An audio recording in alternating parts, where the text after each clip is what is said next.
हरिओम, ओम आनंदमय, ओम शांतिमय, ओम ज्ञानमय। आप सभी दर्शकों का हमारे चैनल पर स्वागत है। आज हम लोग समावेशी शिक्षा के सृजन वाले पेपर के अंतर्गत समावेशी शिक्षा में शिक्षक तथा शिक्षक प्रशिक्षक की भूमिका और उत्तरदायित्व के विषय में अध्ययन करेंगे। भूमिका का मतलब होता है कार्य क्या करना है, उत्तरदायित्व का मतलब जिम्मेदारी, यानी शिक्षक को कौन कौन सा कार्य करना पड़ता है, कौन कौन सी जिम्मेदारी को उठाना पड़ता है, वह किस में, समावेशी शिक्षा में, और दूसरा शिक्षक प्रशिक्षक की भूमिका में। यानी जब शिक्षक ट्रेनर हो, ट्रेनिंग दे किसी चीज़ का, तब उसे कौन सा कार्य, कौन सा जिम्मेदारी उठाना पड़ता है। और समावेशी शिक्षा के अंतर्गत जब कोई शिक्षक पढ़ाता है तो कौन सा कार्य, कौन सी जिम्मेदारी उठाना पड़ता है। हालांकि दो बातें हैं, अब एक ही वीडियो के अंतर्गत हम समझाने का प्रयास करेंगे। पहले इसको देखते हैं। समावेशी शिक्षा में शिक्षक की क्या भूमिका होती है, क्या उत्तरदायित्व होता है, यानी क्या कार्य करना पड़ता है, क्या जिम्मेदारी उठानी पड़ती है। जैसा आप लोग जानते हैं, समावेशी शिक्षा के अंतर्गत सभी प्रकार के बालकों को, चाहे वो प्रतिभाशाली, सामान्य, मंदबुद्धि, विकलांग बालक, मूक बधिर बालक, श्रवण बाधित बालक, दृष्टिबाधित बालक, कोई भी बालक हो, जो सभी प्रकार के जो बालकों को एक साथ सामान्य पाठ्यक्रम, सामान्य कक्षा में पढ़ाने संबंधी गतिविधियां क्या की जाती हैं, संपादित की जाती है। उसे हम क्या कहते हैं, समावेशी शिक्षा कहते हैं। अब इस समावेशी शिक्षा के अंतर्गत जब अध्यापक को कौन कौन सा कार्य, कौन कौन सा उत्तरदायित्व उठाना पड़ता है, अब हम लोग उसको देखते हैं। पहला इसमें है, सावधानी रखना कि समावेशी प्रबंधन। समावेशी प्रबंधन का तात्पर्य यह है कि अध्यापक जब पढ़ाने जाता है, शिक्षण संबंधी गतिविधियों को अपनाता है, तो उस समय हर स्तर का उदाहरण, हर संस्कृति से संबंधित उदाहरण शिक्षण को विभिन्न स्तरों से पढ़ाए। मतलब सामान्य बालक भी समझे, प्रतिभाशाली मंदबुद्धि बालक भी समझे, यानी सामान्य सभी बुद्धि स्तर, सभी योग्यता क्षमता को ध्यान में रख कर के शिक्षण कार्य करना पड़ता है। उसके के संग संग आवश्यक सामग्री मतलब उस टॉपिक से संबंधित चार्ट, व्यवस्था, उपकरण इत्यादि भी करना पड़ता है। साथ ही वह सरल से जटिल की ओर पहले सही सरल यानी हल्की हल्की चीज़ें बताता है, सरल चीज़ें बताता है, फिर उसके माध्यम से उसको आगे बढ़ते हुए कठिन चीज़ों को बताने का प्रयास करता है। तो समावेशी शिक्षा के अंतर्गत अध्यापक को हर स्तर के, हर प्रकार के बालकों की योग्यता, क्षमता, स्थिति इत्यादि को ध्यान में रखते हुए शिक्षण कार्य करना पड़ता है। साथ ही समावेशी शिक्षा के अंदर दूसरा प्रबंधन क्या करना पड़ता है, कक्ष में छात्र, यानी विकलांग बालक है तो उसको बैठने की व्यवस्था, आने जाने की व्यवस्था, शिक्षक में पर्याप्त प्रकाश, कोई अगर बालक किसी समस्या से ग्रसित है तो विशिष्ट क्लास ले ले उसके लिए, या हर प्रकार के जो बालक है, मूक बधिर बालक है, दृष्टिबाधित बालक है, उनका उचित ढंग से कहाँ बैठाया जाए, किस ढंग से बैठाया जाए, किसी विषय वस्तु को किस ढंग से बताएं कि हर बालक उसको समझ सके। यानी बालकों के आने जाने, विद्यालय कक्ष में उपस्थित होने और उनके संग जो भी आवश्यक गतिविधियां अपनाई जाए, व्यवस्था दी जाए, ताकि वो आराम से अध्ययन कर सके। प्रकाश, उपकरण, चित्र इत्यादि जो सहायता इस प्रकार से वह प्रस्तुत किया जाए, या इस ढंग से विद्यालय में छात्र की कक्ष में व्यवस्था हो, ताकि उसे किसी भी प्रकार से शिक्षण कार्य में बाधा न हो, बल्कि उनका शिक्षण जो हो सभी प्रकार के बालकों के लिए प्रभावशाली हो। उन समस्त गतिविधियों को एक समावेशी शिक्षा के अंतर्गत शिक्षक को क्या करना पड़ता है, इससे संबंधित कार्य भी करना पड़ता है और ये जिम्मेदारी भी उठानी पड़ती है। क्योंकि शिक्षा का महत्वपूर्ण दायित्व शिक्षक के ऊपर होता है, क्योंकि शिक्षक शिक्षा का केंद्र बिंदु होता है, निर्माता होता है, निर्देशक होता है, प्रस्तुत करने वाला होता है। इसलिए शिक्षक को शिक्षण संबंधी गतिविधियों का व्यवस्था भी करना पड़ता है और शिक्षण संबंधी कार्य भी करना पड़ता है। उसी तरह से विद्यार्थी के लिए भी अध्यापक को कक्ष में पर्याप्त व्यवस्था भी देना पड़ता है, पर्याप्त उनको किसी समस्या या व्यक्तिगत समस्याओं का समाधान भी करना पड़ता है। तो यह जिम्मेदारी शिक्षक को कक्ष में समावेशी शिक्षा के अंतर्गत उठानी पड़ती। दूसरा देखें, समावेशी संस्कृति एवं भाषा। अगर आपके कक्ष में 2 से अधिक भाषा बोलने वाले लोग हैं या 3 भाषा बोलने वाले लोग हैं, या विभिन्न संस्कृतियों से, विभिन्न धर्मों से आने वाले छात्र हैं, तो उस समय अध्यापक को समावेशी शिक्षा के अंतर्गत सभी बालकों के संस्कृति का सम्मान करते हुए उचित भाषा, उचित व्यवहार, उचित उदाहरण, उचित क्रिया का इस प्रकार से समावेश करे, इस प्रकार से अपने व्यवहार को प्रस्तुत करे कि किसी का अपमान भी ना हो, बल्कि सब लोग एक दूसरे को जानने के साथ शिक्षा में बताई गई बातों को सीख सके। ये भी जिम्मेदारी और यह भी कार्य अध्यापक को उठाना पड़ता है। अगला है समावेशी अभियोग्यता। जैसे मैंने बताया कि समावेशी अभियोग्यता का मतलब कोई बालक प्रतिभाशाली है, कोई सामान्य, कोई मंदबुद्धि बालक है, कोई जो है पिछड़ा बालक है। तो जो विभिन्न प्रकार के बालकों की जो मानसिक योग्यता है, विभिन्न प्रकार की मानसिक योग्यता को ध्यान में रखते हुए विषय वस्तु को पढ़ाए कि ताकि सभी प्रकार के बालकों को वह विषय समझ में आ जाए, वह विषय या वह पढ़ाई हुई चीज़ उनको क्या हो, समझ में आ जाए। यह भी जिम्मेदारी और यह भी कार्य अध्यापक को उठाना पड़ता है, क्योंकि जब तक अधिगम नहीं होगा सभी प्रकार के बालकों को, तब तक आप अच्छे शिक्षक या अच्छा शिक्षण नहीं माना जाएगा। इसीलिए सभी प्रकार के बालकों को की योग्यता को, उनकी बुद्धि क्षमता को, उनकी इच्छा, रुचि, ध्यान को ध्यान में रखते हुए इस प्रकार से आप शिक्षण कार्य करें कि उन सभी अभियोग्यता वाले बालक आसानी से वह विषय समझ सके, धारण कर सके, व्यवहार में परिवर्तन ला सके, या पाठ्य सहगामी क्रियाओं को सीख सके, या अपने उस बात को अपने दृष्टिकोण से, अपने व्यवहारिक दृष्टिकोण से समझ सके। यह भी जिम्मेदारी और यह भी उत्तरदायित्व या यह भी कार्य अध्यापक का समावेशी शिक्षा के अंतर्गत होता है। अगला है समावेशी पाठ्य सहगामी व्यवस्था। पाठ्य सहगामी का क्रिया का मतलब ये होता है कि जो पाठ्यक्रम है उसके अलावा जो प्रैक्टिकल संबंधी कार्य, प्रोजेक्ट संबंधी कार्य है या कोई अन्य उससे संबंधित कार्य है, तो यानी पाठ्यक्रम के संग संग जो विषय का अन्य कार्यक्रम होता है या विषय को जो प्रयोगात्मक कार्य होता है, निरीक्षण परीक्षण संबंधी कार्यक्रम होता है, उन पाठ्य सहगामी क्रियाओं में कौन कौन सा उपकरण, कौन कौन सी व्यवस्था, कौन छात्र का प्रयोग करेगा, किस रूप में करेगा, कितने छात्रों का ग्रुप होगा, ये सब भी व्यवस्था करना होता है। उपकरण को भी उपस्थित करना पड़ता है, उपकरण को भी ध्यान में रखते हुए सभी बालकों का उस हिसाब से टोली बना करके प्रयोग भी कराना होता है। तो ये सब सारी जिम्मेदारी सभी प्रकार के बालकों को ध्यान में रख करके अध्यापक को उठानी पड़ती है समावेशी शिक्षा के अंतर्गत। साथ में अगर कोई उनको समस्या आती है, कोई व्यवहार सीखने में कोई दिक्कत होती है, तो उनको वह क्या करे, उसमें वह सहभागी भी होकर के उनके समस्या का समाधान करे। यह भी कार्य समावेशी शिक्षा के अंतर्गत शिक्षक के हिस्से में आता है। अगला विद्यालयी वातावरण।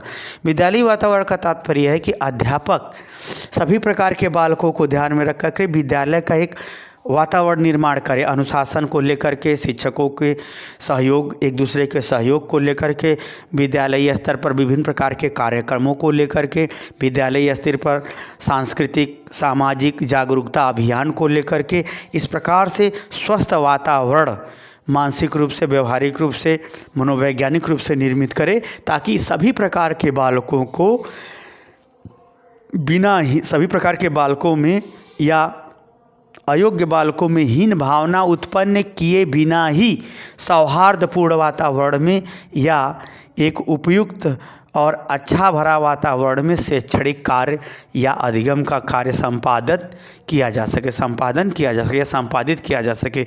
इसकी भी जिम्मेदारी, इसके संबंधी कार्य भी अध्यापक को करना पड़ता है और इसकी जिम्मेदारी को भी उठाना पड़ता है।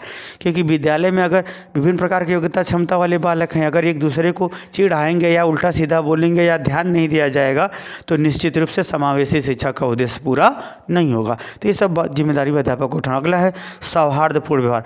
अध्यापक को यह भी जिम्मेदारी होती है कि वह चाहे तेज बालक हो, चाहे मंदबुद्धि बालक हो, चाहे मूर्ख बालक हो, चाहे कमज़ोर बालक हो, चाहे विकलांग बालक हो, चाहे जैसा बालक हो, सभी बालकों के प्रति एक प्रेम भरा, आदर पूर्वक, सौहार्दपूर्ण व्यवहार करना आवश्यक होता है, ताकि विद्यार्थियों के हृदय में अध्यापक के प्रति अपनापन उत्पन्न हो सके, ताकि वो खुल करके अपनी कमी, अपनी इच्छा,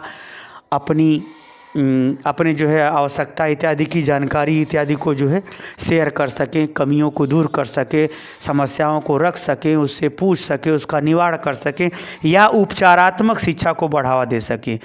उपचारात्मक यानी जहाँ उनको सीखने में बाधा आ रही है वो सब समस्याओं को दूर कर सके।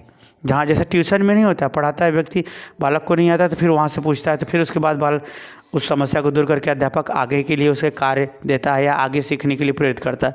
तो उपचारात्मक शिक्षा के लिए सौहार्दपूर्ण व्यवहार या कार्य और यह जिम्मेदारी भी अध्यापक को समावेशी शिक्षा के अंतर्गत उठानी पड़ती है। तो मुझे उम्मीद है कि ये वाला तो आप समझ ही गए होंगे कि समावेशी शिक्षा में शिक्षक की भूमिका कैसी होती है और उसको कौन कौन सा कार्य और कौन कौन सी जिम्मेदारी उठाना पड़ता है। अब चलते हैं इसमें शिक्षक प्रशिक्षक की भूमिका, यानी शिक्षक जब ट्रेनर हो, ट्रेनिंग क्या होती है, प्रशिक्षण क्या होता है, निश्चित कला कौशल ज्ञान, निश्चित कला कौशल ज्ञान को एक निश्चित तौर तरीके पर निश्चित व्यवहार को सिखा देना ही क्या कहलाता है, प्रशिक्षण कहलाता है।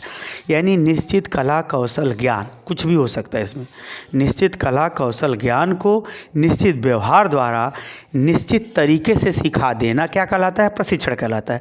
अगर अध्यापक ट्रेनर की भूमिका में, देखिए भाई मैं तो ज़्यादा से ज़्यादा आपको समझाने का प्रयास करूँ, अगर आप नोट्स बनाते हो तो वीडियो रोक रोक बना लो, बन जाएगा फर्स्ट क्लास का। अब चलते इसमें, अगर शिक्षक ट्रेनर के रूप में है तो उसे कौन कौन सी जिम्मेदारी, कौन कौन सा उसको उत्तरदायित्व यानी जिम्मेदारी और कौन कौन सा भूमिका मतलब कार्य का निर्वहन करना पड़ता है। पहला देखते हैं साधन एवं उपकरण। जो हम ट्रेनिंग दे रहे हैं उससे संबंधित साधन क्या है, उपकरण क्या है, उसकी छात्रों के अनुपात में पर्याप्त व्यवस्था करना पड़ता है। चाहे खरीद के लाए, चाहे विद्यालय प्रबंधकी से उसकी व्यवस्था कराए, ये आपको करना पड़ता है। दूसरा, इसी साधन के विषय के उपयोग के विषय में उसे बताना भी पड़ता है कि आपको ऐसे ऐसे करना पड़ेगा। साधन, अगर आप शारीरिक कोई ट्रेनिंग देते हैं तो उसका भी उसको बताना पड़ेगा, उसके लाभ हानि को, ताकि उसके प्रति बालक के अंदर सहज ही रुचि, जिज्ञासा और श्रद्धा उत्पन्न हो जाए, ताकि वो आराम से सीख सके। तो ये सब उसको ध्यान देना पड़ता है, ये सब जिम्मेदारी व्यवस्था भी करनी पड़ती है, ये सब कार्य भी करना पड़ता है और उत्तरदायित्व भी उठाना। अगला अभियोग्यता। अभियोग्यता का यहाँ तात्पर्य है कि बालक विभिन्न प्रकार के हैं, कोई प्रतिभाशाली, कोई मूर्ख, कोई सामान्य, कोई पिछड़ा, कोई विकलांग, कोई मूक बधिर बालक, कोई दृष्टिबाधित बालक। जैसे दृष्टिबाधित बालक है तो अब उसको किस तरह से ब्रेल, जो दृष्टिबाधित बालक है तो ब्रेल लिपि को कैसे सिखाएं, ये सब मालूम होना चाहिए। कुल मिलाकर हम ये कहें कि जैसी छात्र की योग्यता है उस योग्यता के अनुसार उसे कौन सी ट्रेनिंग दी जाए, कौन सा कला कौशल सिखाया जाए, कौन सा प्रशिक्षण दी जाए, कौन सा उसे ट्रेनिंग दी जाए कि सर्विस में उसे काम आए, जैसे एनसीसी है, स्काउट गाइड है। यानी कुल मिला के जिस छात्र की जैसी योग्यता क्षमता हो उसके अनुसार पर वो कौन सा प्रशिक्षण दिया जाए, कौन सा उसे निश्चित व्यवहार, निश्चित कला कौशल सिखाया जाए, इसका निर्धारण करने का कार्य और उसको निर्धारण करने के साथ उसको जो नियम कानून व्यवहार या दायित्व उठाना पड़ेगा वो अभी उसको सुनिश्चित करना पड़ता है अध्यापक को विद्यार्थी के संदर्भ में। तो ये भी जिम्मेदारी उठानी पड़ती है और कार्य भी करना पड़ता है अध्यापक। अगला कार्यक्रम प्रबंधन। जो भी हम प्रशिक्षण का कार्यक्रम हो, कैसे शुरू होगा, कितने दिन तक चलेगा, किस समय होगा, कितने लोग भाग लेंगे, खाने पीने का क्या प्रबंध होगा, आने जाने का प्रबंध क्या होगा, नियम शैली क्या क्या करना होगा, क्या क्या सिखाया जाए, ये सारे कार्यक्रमों को प्रबंधन करना पूरा, यानी प्रारंभ से लेकर पूर्णता तक की जिम्मेदारी उठाना, उससे संबंधित कार्य को सुनिश्चित करना, उससे संबंधित जिम्मेदारी को उठाने संबंधी कार्यक्रमों को अरेंज करने की भी जिम्मेदारी या कार्य अध्यापक को करना पड़ता है प्रशिक्षक के रूप में। अगला सामूहिक सहभागिता। निश्चित रूप से अगर विद्यार्थियों की संख्या ज़्यादा है, बड़े पैमाने पर काफ़ी क्रेडिट वाला या उच्च स्तरीय विद्यालय है, तो ऐसी परिस्थिति में क्या करता है, कोई अध्यापक अकेले ढंग से ये कार्यक्रम नहीं कर सकता। तो उसके लिए क्या होता है कि अन्य अध्यापकों की उसकी ज़रूरत पड़ती है। तो अन्य अध्यापकों यानी अन्य लोगों से वह क्या करता है, सहयोग लेता है।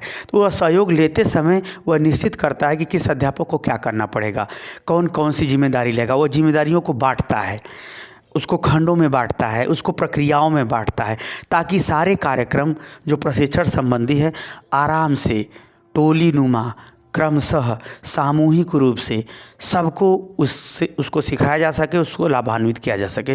तो यह सभी प्रकार के शिक्षकों को या अपने विद्यालय के कर्मचारियों या शिक्षकों या के माध्यम से वह क्या करता है, सामूहिक रूप से कार्य में सहभागिता सुनिश्चित करते हुए प्रशिक्षण देने संबंधी जिम्मेदारी को उठाता है। इससे संबंधित कार्य को भी संपादित कराता है जब एक शिक्षक समावेशी शिक्षा के अंतर्गत प्रशिक्षक की भूमिका में होता है तब। अगला अनुशासन, आप जान लीजिए अनुशासन के बिना जीवन संभव नहीं है। जिसका जीवन संभव है वह जानवर है, या वह बहुत पीछे है, या वह चाटुकारिता करता है, या दूसरे के सहारे जीता खाता है। अनुशासन, जिस तरह से हमारे शरीर के सभी अंग अपने अपने अनुशासन नियमानुसार कार्य करते हैं तो हमारा शरीर स्वस्थ रहता है। उसी तरह से अनुशासन, जितना ही अनुशासन शिक्षा में देखने को मिलेगा, जितना ही अनुशासन अच्छा होगा, उतना ही शिक्षा में, व्यवहार में, समझ में, ज्ञान में, कौशल कला में तरक्की या उत्तम रूप देखने को मिलता है। तो अनुशासन, जो प्रशिक्षण संबंधी कार्यक्रम होता है उसमें अनुशासन का फॉलो किया जाना परम आवश्यक होता है। तो कौन कौन से नियम का पालन होगा, किस रूप में पालन होगा, किस सीमा तक पालन होगा, किस स्तर पर पालन होगा, कितने रूप में पालन होगा, कौन कौन से नियम चाहिए, कौन कौन से कब नियम लागू होंगे, कब नियम हटेंगे। जैसे कुछ सिखाया तो यहाँ का कुछ और नियम था, उसके ऊपर स्तर पर गए तो वहाँ कुछ और नियम है।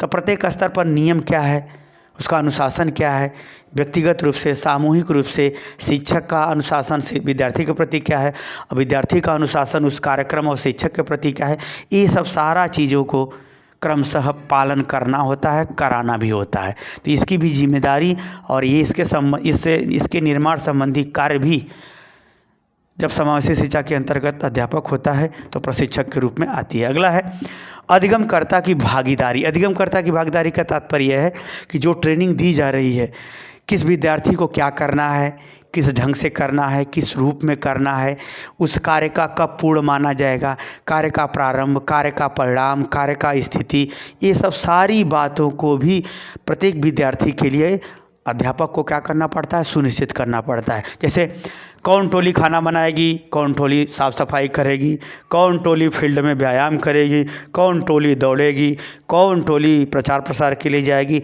कौन टोली जो है अभियान लेकर के जाएगी, स्वच्छता का कार्य करेगी। तो ये सब जो अधिगम करता है, जो टोली नुमा विभिन्न कार्यक्रमों को संपादित करने संबंधी गतिविधियां सुनिश्चित की जाती है, इसकी भी जिम्मेदारी, इसके संबंधी कार्यों का भी रूपरेखा तैयार करने का कार्य अध्यापक करता है। जब वो प्रशिक्षक की भूमिका में होता है तब करता है।